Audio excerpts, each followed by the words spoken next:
Hey, hey, hey. Thank you, Thomas. Now we understand the process, Jamie. Here we are for episode 4 in the world of marketing. Still working on that. Got to workshop it. Doesn't happen overnight. I know. We'll come back to it. We will. We'll keep working on that world of marketing. But I am here today with my buddy Jamie Kelly, who runs SEO services here at Fosterwood Marketing. Jamie, thank you very much for popping in. Pleasure. For the podcast. And Jamie, I'd like to talk to you, ask you some questions about SEO. We're going to talk a little bit about it. We're going to talk about why page 1 is so important or not important these days. We're going to talk about the changes in SEO. For sure. But before we get to that, tell me a little bit about yourself. Tell me where you're from, Jamie. I'm from Virginia, born and raised. There you go. That's why we get along. Not like other people not from Virginia aren't cool. We like them too. But there's something about Virginians. Maybe it's because Virginia's for lovers. It's true. Hey, that's a tagline. Someone should write that down. Somebody should write that down. So, and you went to school here? That's right. And JMU. JMU. Go Dukes. There you go, which my girls went to, and lots of other people at the company. Gretchen went there. Who else went there from here? Dave. That's right. Dave just graduated there. Yep. Anyway, JMU, great school. And you, all those years ago, got a English degree, correct? That's right. And that's why we call you El Professor around here. It wasn't a Spanish degree. Yeah, but that's funny. It's funnier adding a little L to it. I could just call you the Professor, but that doesn't have as much of an impact as El Professor. Okay? And we've already talked about the mustache, but I'm still working on that. Sure. Anyway, so it's interesting though. So how does a guy with an English background or English degree get into SEO?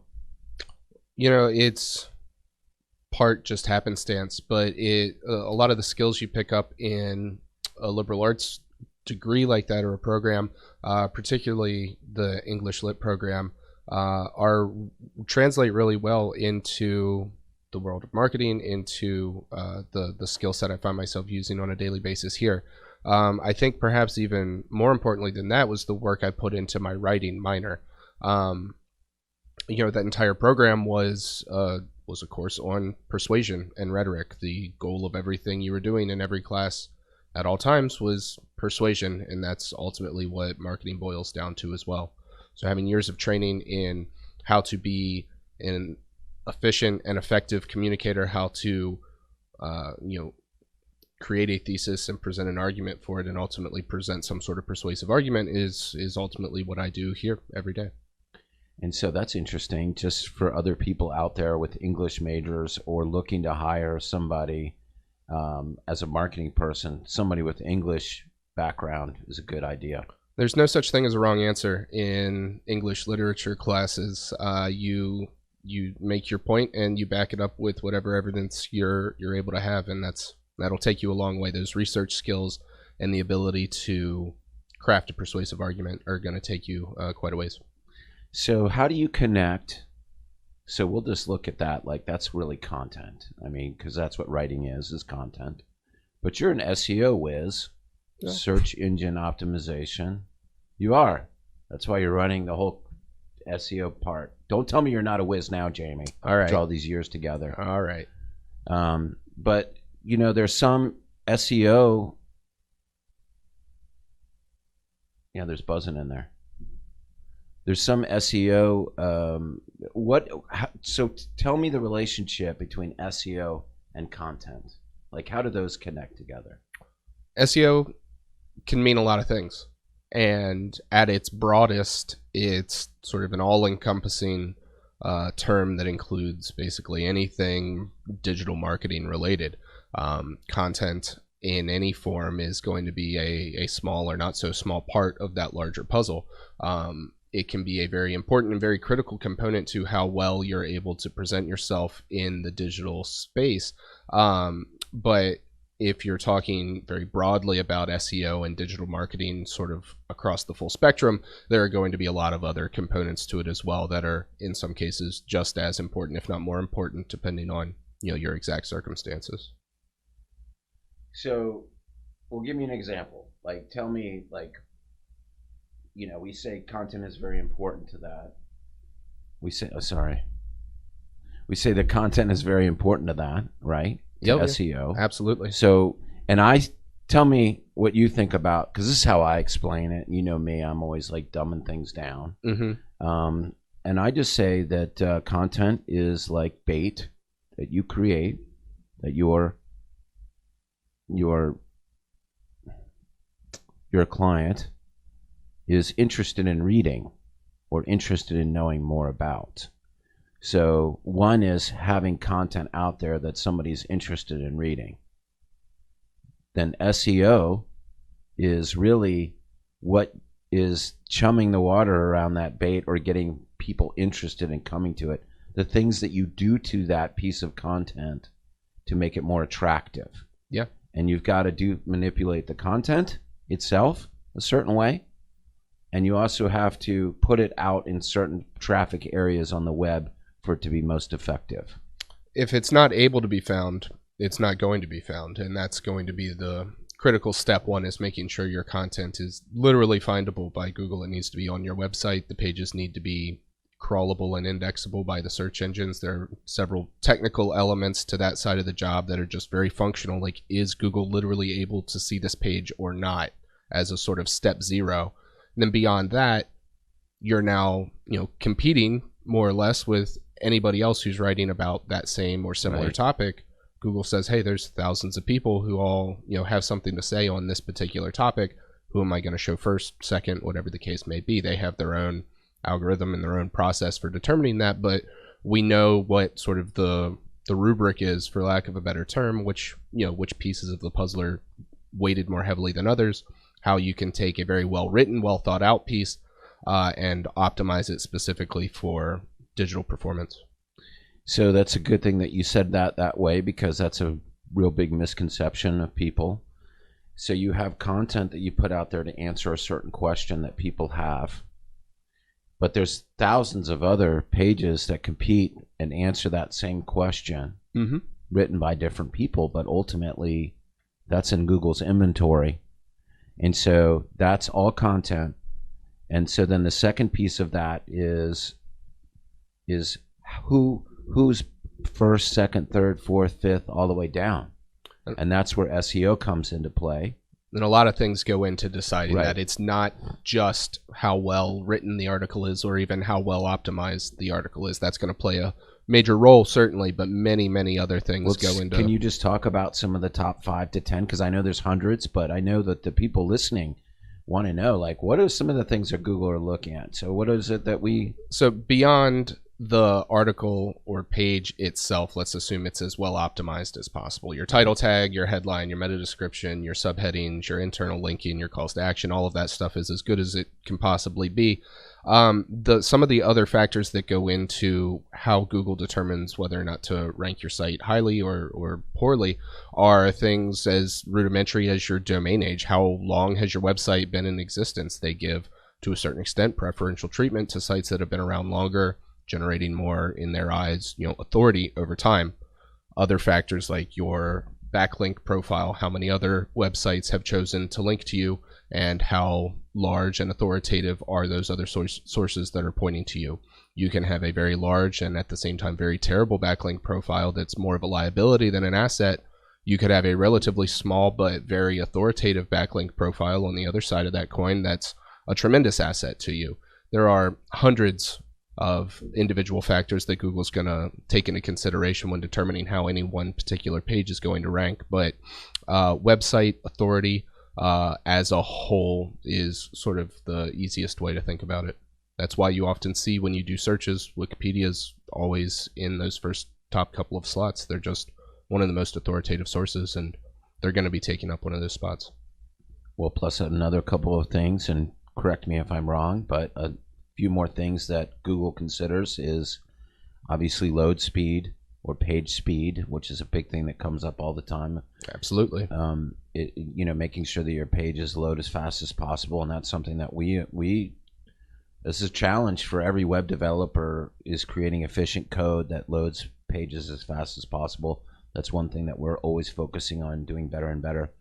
Google changing the rules all the time, so be it. That's the way it is, and that's what we have to stay on top of. I say that because those are other things that Google looks at. How fast is this page being loaded compared to these other pages? Also conversion.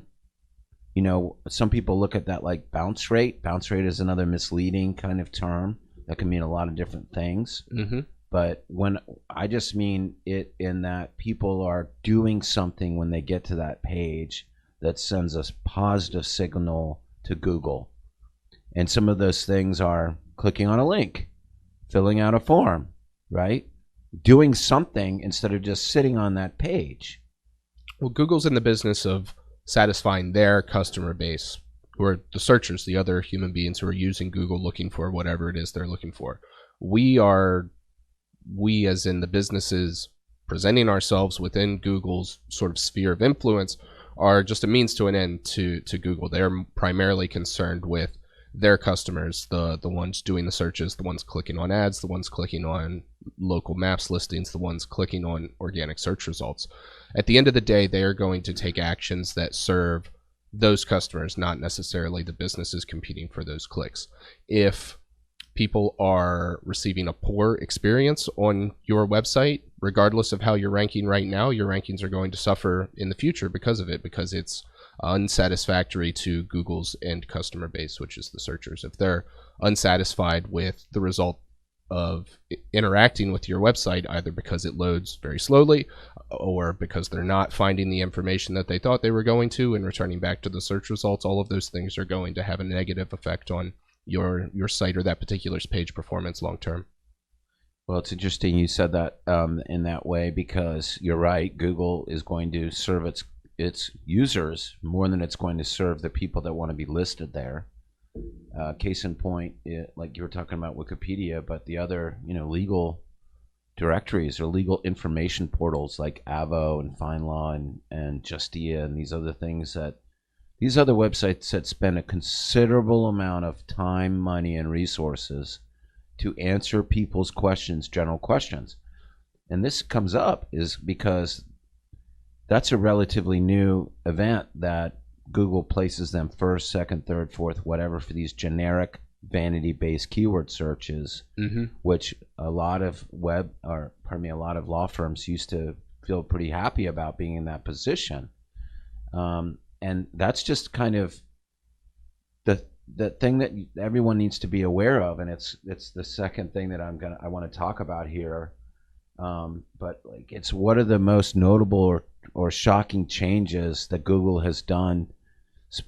Well, it's everywhere, but specifically to law firms and medical firms, or practices that used to be number 1 and 2 and 3 for like every keyword they could imagine, and they enjoyed that.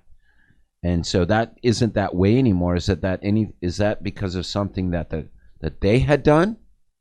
It's going to depend a little bit. There are several things they've done over the past decade or so that have had pretty significant impact on the legal and medical industries in particular, but sort of the broader Google user base as well.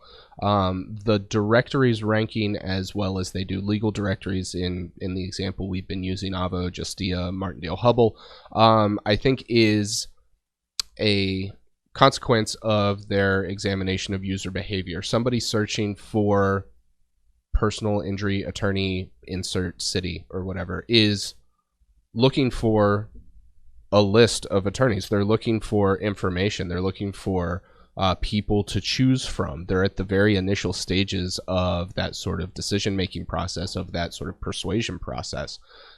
In Google's eyes, a directory that lists the relevant information for as many attorneys as possible is a very relevant source or very relevant result for that sort of search query in the first place, which I think over time is why you've seen an increase in how many of those top rankings are locked down by those legal directories.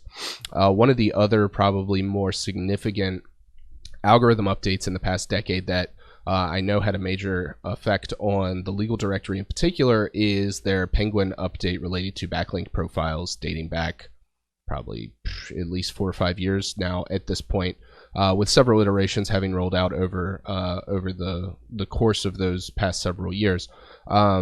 Links used to be handled very differently by Google several years ago, 5+ years ago. Quantity was a much more significant factor than quality was, and in the legal sphere in particular, people sort of cracked that code and were just, let's be honest, abusing it. People had generated what would be, by today's standards, atrocious looking backlink profiles that were helping them quite a bit, and Google sort of pulled the rug out from underneath that in sort of an unannounced overnight about face on policy, and left a lot of people sort of hanging out to dry with now profiles that were not only no longer helping them, but actively harming their presence. And a lot of people are just innocent, victims of or collateral damage of this. I mean, because it's true, it worked, and it was the only way. Just like like putting keywords in the code of Google, or in your code in the very beginning, even before Google, that was the only way to get ranked. Yeah. And then obviously that doesn't work anymore. That's kind of ongoing, always with search, anything in marketing. I mean, that's what this is. It's just another tool that has changed, and we've got to stay on top of the changes. And so there's a different way to look at SEO than the way that we used to look at it, or a different approach to SEO. One thing is, really brand. I always want to talk about brand, because especially with lawyers and doctors, these are referral-based businesses. These are, people that want to work with people that they can trust, or referred by somebody else. When you need a lawyer, generally, we ask our friends and family or people that we trust, do you know a lawyer? And if you don't know anybody that knows somebody, or if you've exhausted that, that's generally when people go out to the web and say personal injury lawyer, because I don't know anybody. Mm-hmm. And so what we teach here over and over, and since the beginning of time, is that not that it's important, or it shouldn't be something that you want to achieve page one for all of your keywords, but you shouldn't put all your eggs in one basket for that stuff. One, it's hugely competitive depending upon where you are, especially if you're a personal injury guy in Atlanta, or a personal injury guy in Miami or New York or whatever. It's just, market is very competitive. If you've got the money, if you've got the resources to go compete directly for that kind of volume type client or volume type search, fine. I think that you'll be a little bit surprised to see what kind of results you get from that, especially if you're ignoring, in other words, if you're putting all of that first instead of giving a majority or a lot, or at least some of your attention to your own brand, because that's what people type in. Yep. You type in the name of the lawyer, that's the referral. And so unless you've got that wired, that's the gold at your feet. Well, and in today's landscape, you have many more opportunities than just those top organic rankings. There's so many other avenues to reach potential clientele in one way or another, and all of it's going to ultimately hinge on your ability to represent yourself as a brand, and your ability to persuade those people who do visit your website that you're the person that they need to be speaking to further.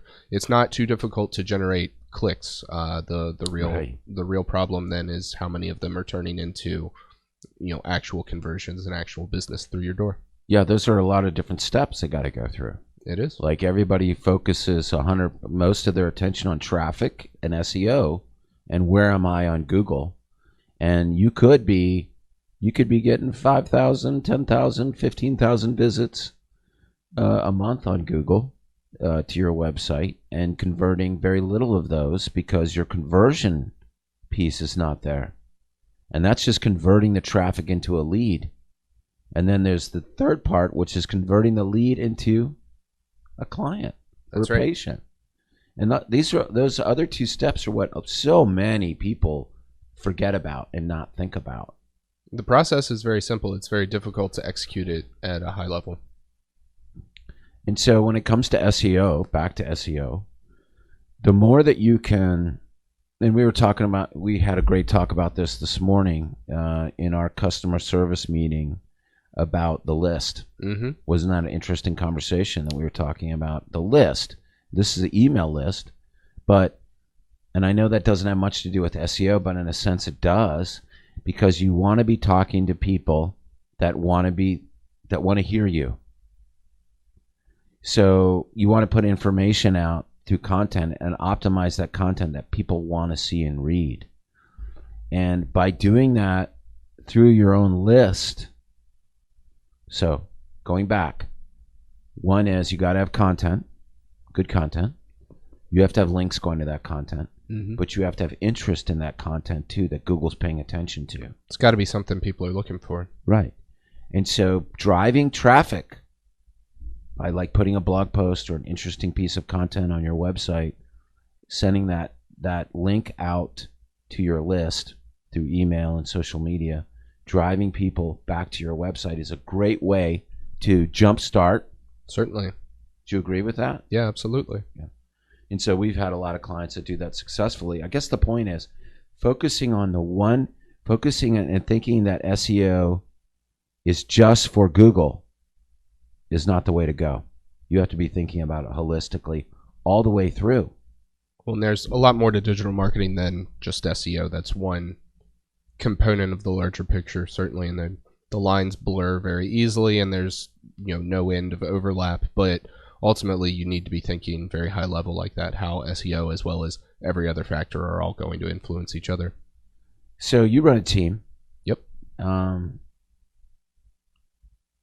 And what you're handling, like the team's handling, like what, 50 or 60? 61 as of July 1st, individual clients. Different levels of services. Some are big, giant, multi-state, hundreds of lawyer firms. Mm-hmm. All the way down to solo guys. Right. What's that like, running a team with all the different? How do you do that, Jamie? How do you work the team? I'm very fortunate to have very talented people that I work with. I know that I can trust anybody on the team to get done whatever needs to be done for a particular project. If my role then is managing the workload and making sure that the work that needs to be done is getting done on a project per project basis, then I know very well that it's going to be done no matter who's in charge of it. Yeah, and I know that you meet with them practically every day, and you're staying on top of what they're doing. And we got a great team back there. They're not easy to find. No, it's a wide range of skills that you need to have a very high level of understanding, a very solid sort of tactical implementation sort of knowledge base in order to really be successful in digital marketing. There's a lot of skills you need to have. Yeah. And fortunately, this team is focused on our clients being more successful and getting the cases and clients and patients that they are looking for. This is not about being on page one for such and such keywords, unless that's delivering business. Mm-hmm. But that's what it's ultimately about, is delivering the business, not ego planting for keywords. That's the wrong attitude 100% across the board, right? Well, ultimately, the bottom line is just going to be firm performance. Are you generating more cases, more clients, more revenue than you were previously? If not, we're either focusing on the wrong thing or it's not being executed the way it needs to be. I mean, and that's the thing, is that, and I just tell this to everybody that's listening, that you've really, you will be able to browbeat somebody and give them money to do what you want them to do. But you better make sure that you understand what you want them to do, because we've done this many times where we're like, okay, we'll get you to page one for all these keywords, but unless this stuff isn't happening over here, it's not going to work. unless the conversion isn't there, unless the intake isn't there. And we've gotten a lot of people page one for all the vanity keywords that they want, that they thought that's where all the business is. No business, or no good business, I should say. Mm-hmm. So it's a game, and you need to have a guide to help you along the way. It's changed since the 20 years that I've been doing this. There was no social media. We didn't have to think about it. There was no Google. Yeah. I mean, and so things change. They continue to change. So what do you see in the future? What does the future look like in the world of SEO, Jamie? Google's made it very clear that they're working towards more and more better understanding of natural human language. AI, yeah. Either AI, their brain rank, latent semantic indexing projects, all are attempts to understand not only at a surface level what people are saying or asking for when they're typing or increasingly speaking into a smartphone or a smart home device. Or an Alexa. Or exactly. What, yeah. Understanding not only what their surface level query is, but what is the context behind it, what is the underlying additional context that they can use to either predict more accurately follow-up questions, additional information, or just understanding at a deeper level the sort of natural nuances of human language. Anybody who's been in this industry for any time has seen with their own eyes as Google evolves over time to better understand just even the written language that we deal with on websites. I mean, think back 8-10 years ago, how heavy-handed you had to be with keyword, if you even want to call it optimization, you just stick whatever keyword you're going for everywhere, basically in as many places as possible, because Google needed to know what you were trying to drive home for them. It is a much more nuanced and much more subtle approach that you take today. Not only is that former approach not necessary, but it would be counterproductive if it were to be implemented that way. It is very interesting to see where things are going and see already how things have changed. Desktop versus mobile. I mean, everybody's on the smartphone. Just like you said, the way that how is good. It's just going to be, and it's going to happen fast. That's the other thing too, is things happen so fast, you almost miss them. Mm-hmm. They almost come and go.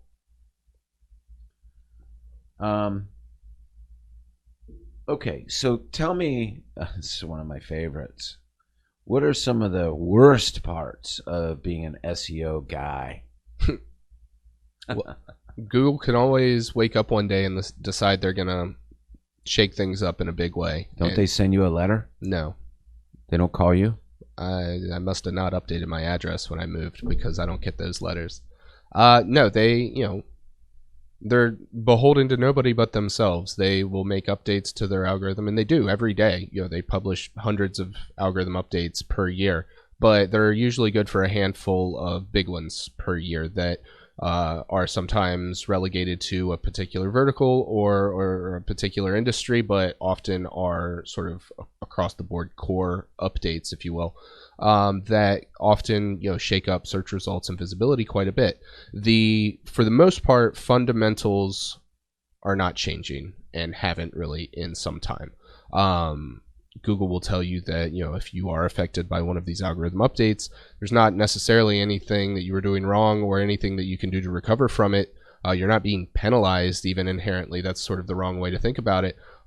It's just a sort of restructuring, rewarding those that were formerly underrepresented for various reasons, for various deficiencies in the algorithm, whatever the case may be.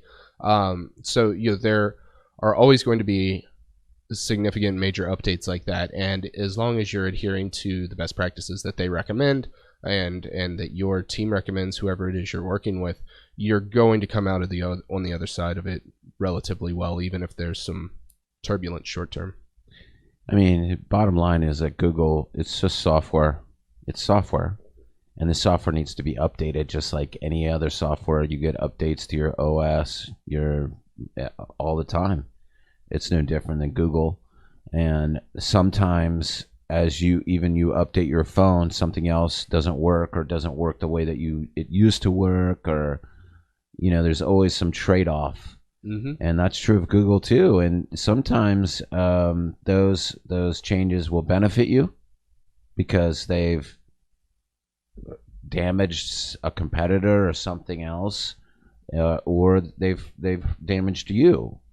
And your point is, make sure that you're working with somebody that knows how to interpret what Google's doing. My advice, if you're a lawyer or a doctor listening to this, be a great lawyer and a doctor and get a team that can help you do this stuff. You know, you don't operate on your own foot, and I wouldn't operate on my foot either without knowing what I was doing or go into a courtroom to battle my own case. Why are you trying to do this or rely on people that don't know this business? Because it's complicated. It's getting more complicated out there. There's a lot of SEO charlatans out there that sound like they know what they're talking about, but in most cases, they're going to cause you more problems and be out the door and gone before you realize it. So just be careful who you work with. That's why I was saying earlier, it's hard to find good people. We've certainly had, well, we've got good people here. We've really vetted them. They're hard to find, though. They are hard to find. So what would be, like, what is some of your advice? I'm going off script here, Jamie. Going nuts here. Going rogue. So what would be your advice to a or somebody that wants to get in the SEO world, or like somebody that is new, working at even a lawyer or a doctor or whatever, or is working in a law firm or a doctor's practice that has been tasked with make my website work better than it is now, from somebody that doesn't really understand? What advice would you give them? How do they get started? My first advice would be to find out exactly what that question means, because that could mean a lot of different things. What are the goals ultimately? There's a lot of different things that could be, that making the website work could mean. What specific goals are we setting out to accomplish? The second is that there is a wealth of resources available online, free for anybody who's looking to learn the bare bones basics and beginner type information, or even quite advanced training materials, all available online. Our website has a lot of them, but we're certainly not the industry leaders in that sort of stuff. You can do even very quick searches will yield, probably a handful at least of very reputable online sources that have a tremendous trove of online resources available for training. It's entirely possible to teach yourself how to do this and be very successful. Anybody setting out to do that will certainly not be the first one to do so. In today's age too, it's beginning, digital marketing, SEO in particular, beginning to be offered in colleges and universities as available courses that you're able to take as well. If you're in school, you may have that opportunity available to you as well. For everybody else, being self-taught is absolutely a feasible option. I would recommend, just like Jamie was, he kind of did this without knowing it, but he's classically educated, and he can write. And so I think that for any marketer, that's foundational, being able to write. That's one thing that I recognized early on. I'm not the best writer, so I got really good writers early on, because that is key to making this work, is the copy. The copy is the key, and being able to write good copy, good articles, interesting articles, and then the SEO that goes around all that. But it starts with the copy. Mm-hmm. And you said something else really important, though, at the very beginning of that, which is, like, I would ask the question, and I want everybody to key in on that, because everybody's got the boss that says, make this better. I don't like it. But that was a great response, which is, find out what that means. What are the expectations of me? What are the goals here? How do you know? Unless you know what, we have 2 now and we want 5 in a month. Mm-hmm. You're going to always be chasing it. You're never really going to know. So it's great to get that clarity of what the expectation is. We do that with our clients. Like, what is it that you expect here? What do you want us to get for you? Okay, fine, we'll go get that together. And if their expectations are completely unreasonable, then we'll tell them then. Or if they're below what they should be. Some come in, expecting this never to work. They're like, yep, been here, done that, never going to work. And so they don't prepare. And then next thing we know, they're overwhelmed with business that they can't really handle because they never thought the marketing would work. Anyway. Okay. So I think that's all my questions for you, Jamie. Great. So Jamie, but I will say this to you. In thinking about the next phases of online marketing, Mm-hmm. and we're looking at what is Amazon doing and what is Facebook doing and what is Google doing and privacy and drones delivering packages. I mean, and self-driving cars. What is Google ultimately going to end up like besides Skynet and the Matrix? Who knows? I mean, it's impossible to predict what they'll come out with next. They're working on who knows what in their skunk labs.